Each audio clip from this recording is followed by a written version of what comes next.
Premier enseignement, le chômage a beaucoup augmenté. 2 200 000 emplois selon le Bureau international du travail en 2008, 800 000 de plus 5 ans plus tard.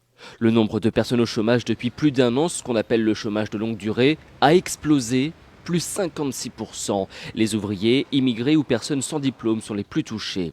Ce que l'étude nous apprend aussi, c'est que le revenu des plus modestes a chuté, moins 1,3% entre 2007 et 2011, alors qu'il était en hausse constante les années précédentes. Autre fait, il n'y a plus de réduction des inégalités. Entre 2002 et 2007, c'était le cas, puis la crise est arrivée. Les plus pauvres ont moins gagné, les plus riches ont davantage perçu, inégalité notamment chez les jeunes.